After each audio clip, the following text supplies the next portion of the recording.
It is time to close that loophole and take guns out of the hands of criminals. It is time that over 80% of Wisconsin residents who support background checks are heard on this important piece of legislation. As many of you know, we are here today to highlight the importance of universal background checks and to announce the delivery of nearly 17,000 signatures of residents across the state who are asking for us to take a stand on public safety.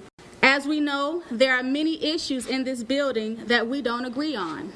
But I think that my colleagues on both sides of the aisle can agree on this. The safety of our cities and neighborhoods should be one of our top priorities as elected officials. Public safety is knowing that violent criminals do not have access to guns. Public safety is closing the loopholes that allow for illegal activity. It is trusting that your elected officials are doing everything they can to protect you and your family. This solution is simple, requiring universal background checks for all firearm sales. And today I want to applaud the volunteers and concerned citizens from around the state who came to the Capitol to hand deliver more than 16,500 signatures calling for universal background checks for gun sales. Criminal background checks as part of a gun sale should be the next step in our efforts to prevent gun violence. Earlier this month, we learned that since Missouri's 2007 ban on background checks for handgun purchases, their state's homicide rate increased by 23%. This spike in murders is strictly related to crimes committed with a firearm, no other method, and was consistent throughout their state. Based on these findings, after the Missouri eliminated background checks for handgun transfers, we now know what we all suspected. Criminal background checks for gun sales keep our neighborhoods safer and save lives. After Columbine, this legislature did nothing. After Virginia Tech, we did nothing. After Aurora, Brookfield, and Oak Creek, and Tucson, this legislature did nothing. Now, a year after Newtown, we have done little.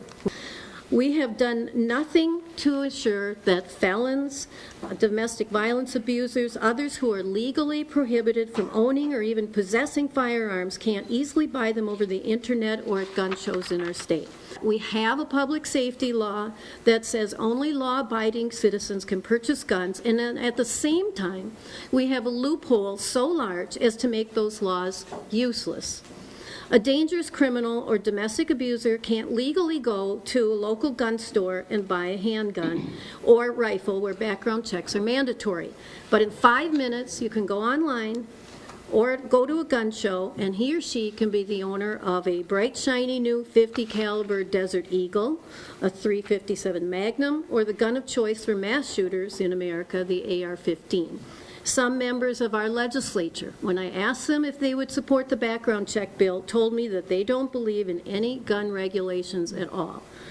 Thank you to all the public citizens who have joined this common sense approach to ensuring public safety in our communities. I'm not here to advocate against the ownership of firearms. I'm a hunter. I'm a registered firearms dealer.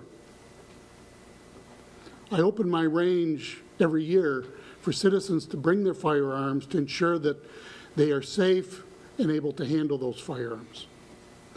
I'm here as a lead law enforcement officer and the chief law enforcement officer in Dane County to ask all of our lawmakers to come together on a common sense bipartisan bill to ensure that in the state of Wisconsin, when you purchase a firearm, you have a background check, and you are a permitted purchaser of a firearm.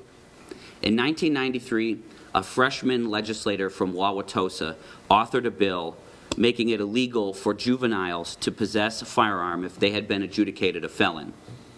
That legislator is now the governor. That bill that then Representative Walker believed in is meaningless unless these loopholes are closed. If we think it's good public policy to prevent a felon from possessing a gun, it's similarly good public policy to prevent a felon from buying a gun. It only makes sense.